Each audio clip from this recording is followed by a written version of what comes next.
हे what's up guys, welcome back once again. दोस्तों, हर किसी की जिंदगी में एक गलत इंसान जरूर आता है जो कुछ अच्छा और सही सिखा कर चला जाता है। ऐसी आज की कहानी है जिसमें हम एक अपाहिज करोड़पति को देखेंगे जिसकी जिंदगी का कोई मकसद नहीं था, लेकिन फिर एक दिन एक गरीब बेघर आदमी उसकी जिंदगी में आता है और उसे जीना सिखाता है, ना कि जिंदगी को काटना।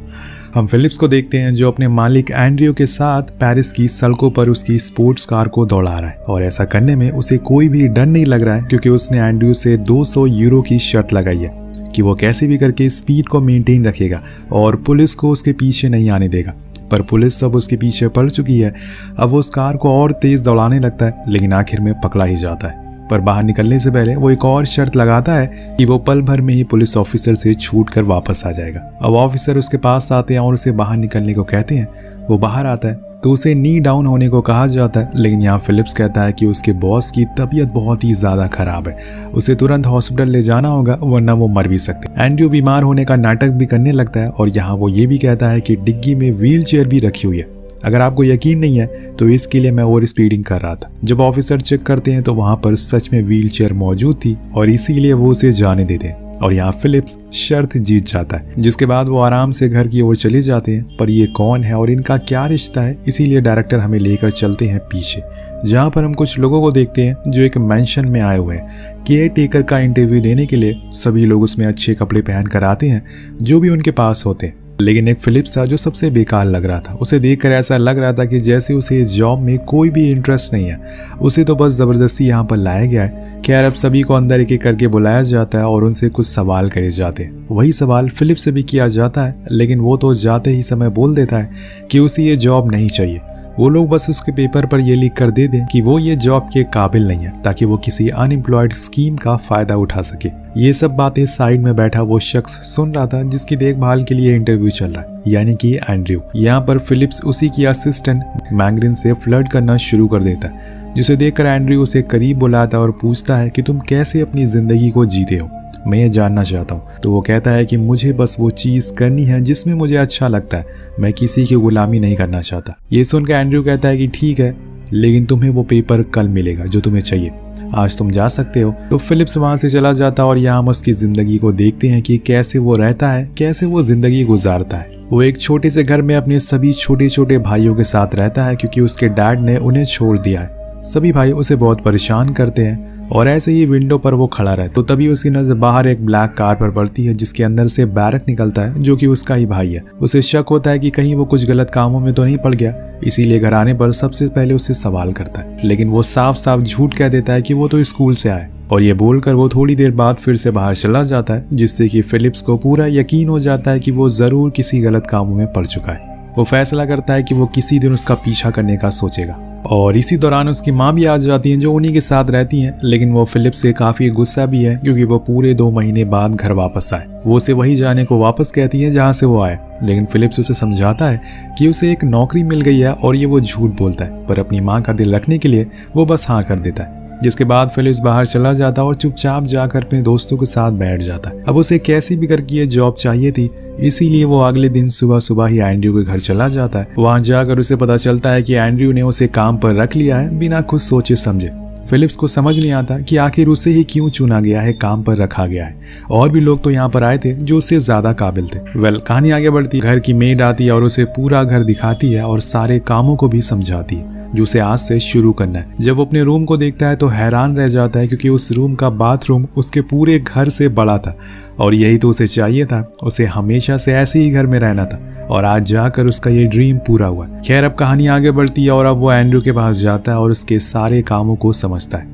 एंड्रयू उसे देखकर कहता है कि अगर तुम्हें ये काम पसंद नहीं आया तो तुम इसे 1 महीने के अंदर ही छोड़ देना। तो फिलिप्स कहता है कि मैं सारे काम कर सकता हूँ, लेकिन एंड्रयू का कहना था कि वो आने वाले 6 दिनों में ही इस काम को छोड़कर चला जाएगा, क्योंकि हर कोई इंसान किसी दूसरे इंसान की केयर करना नहीं चाहता। ये बहुत ही सुलझे हुए आदमी की बस की बात है जिसकी जल्दी गुस्सा नहीं आता, और इन सब चीज़ों में फिलिप्स पीछे ही है। अब धीरे धीरे करके समय बीतना शुरू हो जाता है। फिलिप्स भी अब काम को शुरू कर देता है। वो पहले तो कुछ दिन दूसरों की मदद लेता है, जैसे कि जब एंड्रयू को व्हील चेयर पर बैठाना होता है तो वो सीधा उसे गोदी में उठाकर ही उस पर बैठा देता है, जो तरीका गलत था। इसीलिए वो मेड उसे सही तरीका समझाती है। जिसके बाद वो किचन में जाता है, वहाँ लोगों के साथ सीखता है कि एंड्रयू को क्या क्या खाना पसंद है। ऐसे ही कई दिन बीत जाते हैं। वो एक हद तक कामों को सीख चुका था। सुबह उठकर वो एंड्रयू को नहलाता है, जिसके बाद उसके कपड़े पहनाता है, फिर उसकी ग्रूमिंग करता है। वे दोनों काफी देर तक बातें करते हैं। एंड्रयू को फिलिप की जिंदगी के बारे में जानकर बहुत अच्छा लगता है, क्योंकि उसके पास ना तो पैसा है ना ही गाड़ी है, फिर भी वो जिंदगी को इतनी बेहतरीन तरीके से जी रहा है। मगर वहीं दूसरी ओर एंड्रयू एक मिलियनर है,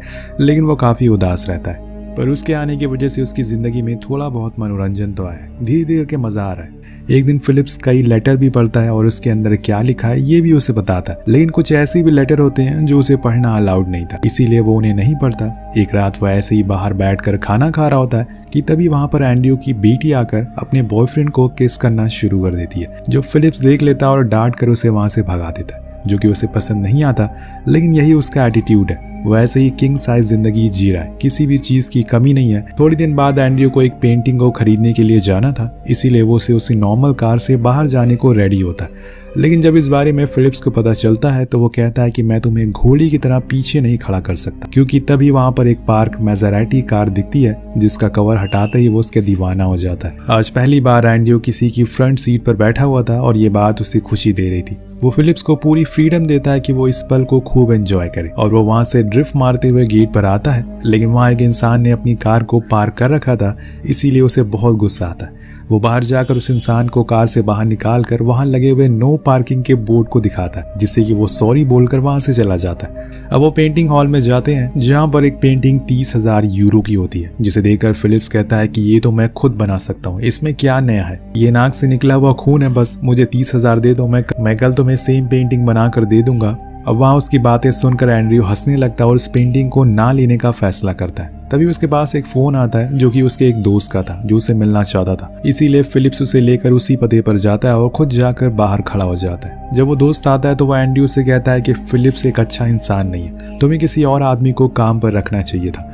मैंने सुना है कि वो कई बार जेल भी जा चुका है चोरी के इल्जाम में। लेकिन एंड्रयू को कोई फर्क नहीं पड़ता, वो उसके लिए एकदम नया इंसान है। अगर कोई भी उसकी जगह आता तो वो उसे एक बीमार आदमी की तरह ट्रीट करता, लेकिन वो ऐसा नहीं करता। उसके लिए वो एक नॉर्मल आदमी है, इसीलिए उसके साथ रहने में उसे मजा आता है। इसके बाद वो घर आ जाते हैं। वहां पर हम फिलिप्स की असिस्टेंट से फ्लर्ट करते हुए उसे देखते हैं, जिसमें वो भी उसका साथ देती है। इसके बाद जब वो खाने के लिए किचन में जाता है तो वहां उसे मेड मिलती है, जिसने उसे सब कुछ समझाया था। अब वो उसे उन लेटर्स के बारे में पूछता है कि वो किसके होते हैं, तो वो बताती है कि ये तो हमें भी नहीं पता, लेकिन हाँ एक बार ही मुझे कुछ सुनाई दिया कि शायद वो किसी लड़की के लेटर हैं एंड्रयू को, जो लिखती है, जिसे एंड्रयू ने आज तक नहीं देखा। वो दोनों बस लेटर के जरिए बात करते हैं। ये जानकर फिलिप्स थोड़ा हैरान होता है कि आखिर ऐसा कैसे हो सकता है। उसी रात फिलिप्स अपने रूम में सो रहा होता है कि तभी तेज तेज एंड्रयू के रूम से आवाजें आने लगती है। वो चाहकर भी इग्नोर उसे नहीं कर पा रहा था। अब उसके पास जाता है तो देखता है कि वो तो पूरा पसीने से भीगा हुआ है। उसको सांस लेने में दिक्कत हो रही है, इसीलिए फिलिप्स फौरन उसे पानी पिलाता है। लेकिन तभी उसकी हालत ठीक नहीं हो रही थी, इसीलिए वो उसके माथे पर गीला कपड़ा रखता है और तब जाकर वो थोड़ा सा बेटर फील करता है। आज वो डिसाइड करता है कि वो उसके कमरे में ही सोएगा,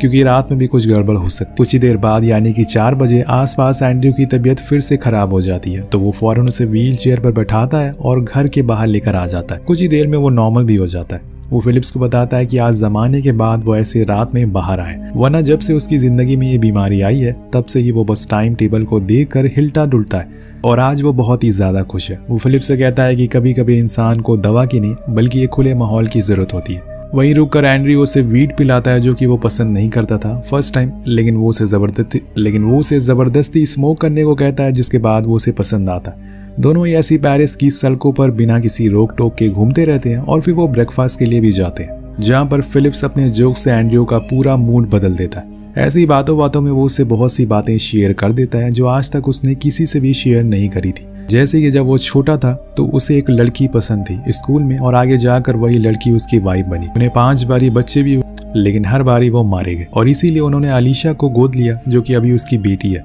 इसके बाद वो ये भी बताता है कि उसे हमेशा से पैराग्लाइडिंग का शौक था। एक दिन वो अपनी वाइफ को भी अपने साथ ले गया, लेकिन उसी दिन एक हादसा हो गया जिसमें वो हमेशा के लिए उसे छोड़कर चली गई। उसके जाने के बाद से वो इस हालत में आ गया और ये सब बताते हुए उसकी आंखों में आंसू आ जाते जो कि फिलिप से देखे नहीं जाते। इसीलिए उसका मूड ठीक करने के लिए वो एक और जोक मारता है और वो हंसने लगता है। जिसके बाद फिलिप्स उसे बताता है कि 1 महीना हो गया अब उसे ये जॉब करते हुए, क्या वो परमानेंट हो गया है? तो वो कहता है कि पहले तुम मुझे वो सोने का अंडा ला कर दो जो तुमने उस दिन इंटरव्यू वाले दिन चुराया था। ये सुनकर फिलिप्स हैरान रह जाता है, उसे इस बारे में कैसे पता।